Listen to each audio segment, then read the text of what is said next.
RIP to Truthdig. It's a publication I've written for a lot over the years. Bob Scheer, the legendary left-wing journalist, longtime columnist for the LA Times, former editor of Ramparts, launched it.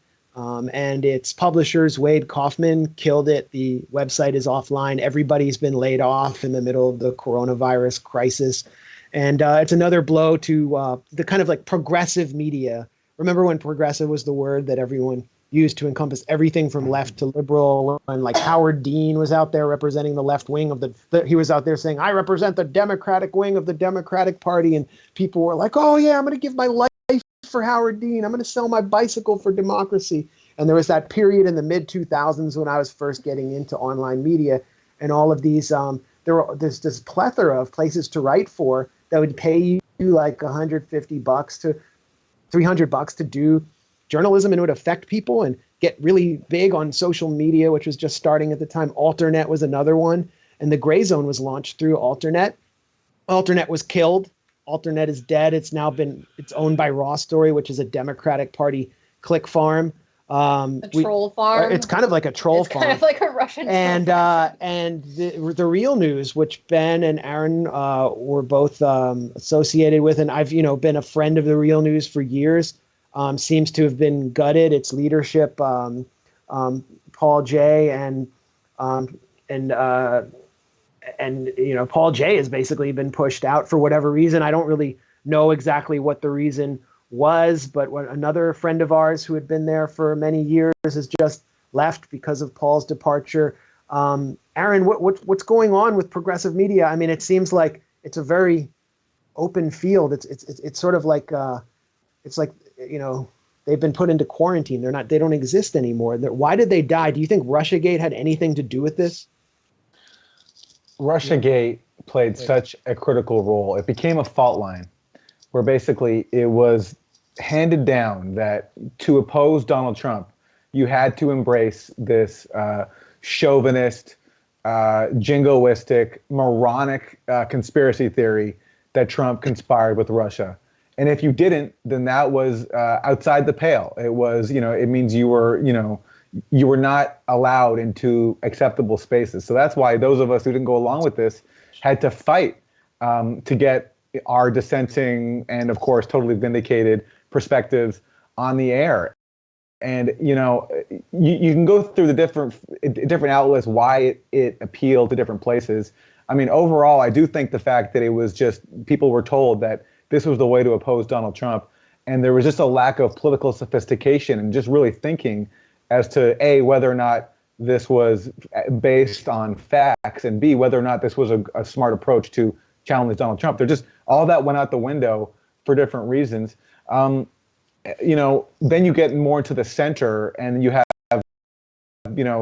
outlets that are like Think Progress that have always been aligned pretty much officially with the Democratic Party, which has always been pretty hawkish when it comes to Russia, except for, you can look at President Obama personally. You can point out instances where he didn't quite go along with the consensus. Like, for example, when he didn't want to send arms to Ukraine after helping to set off the proxy war there. But so pretty much you have, at traditionally liberal sites, it pretty much entrenched, chauvinist, Cold War mindset. But the sad part, it implanted it. It didn't entrench it. It also took people who used to challenge institutions like the CIA and made them fans of it. Totally. And also, can you talk about the Civil War at The Nation, where you have, kind of written a column? I mean, there's elements at The Nation that have actually tried to destroy the publisher, Katrina vanden Heuvel, because her husband is our preeminent greatest Russian scholar, Stephen Cohen, and you felt the pressure there. So it's happening in all progressive institutions. Yeah, what's interesting about The Nation magazine is that Katrina was basically attacked for being a real publisher. A real publisher at a real progressive site allows debate and allows dissenting opinions and allows the readers to make up their own minds. And what Katrina did is she was committed to, journalism and open discussion. So she allowed, all sides, even perspectives I don't think she personally agreed with when it comes to Russiagate. So, you have a lot of their top columnists and correspondents who went along with it and pushed the official narrative.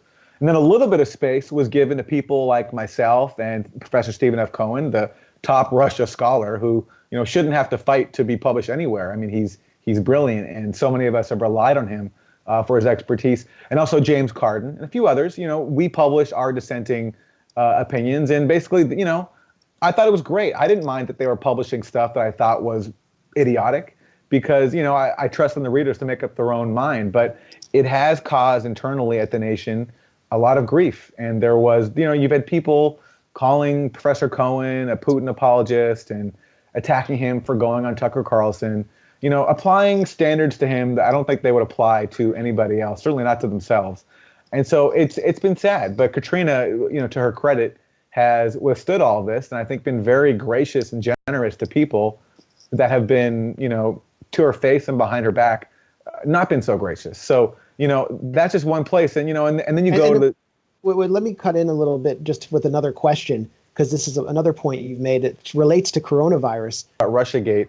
I mean, again, we've talked about this a lot, but it's worth repeating that outlets that should know better, so for example, I get that at Mother Jones and at The Nation magazine, there's an imperative to cater to liberal voices and liberal narratives, whatever they are.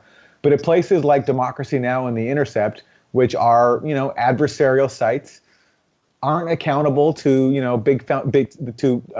to boards of directors and have relative independence, that for them to have gone along with Russiagate too, with the exception of Glenn Greenwald, I think has been hugely destructive for the broader left, because it's helped set this tone where even the adversarial sites, even those who are normally pushing back, are going along with it.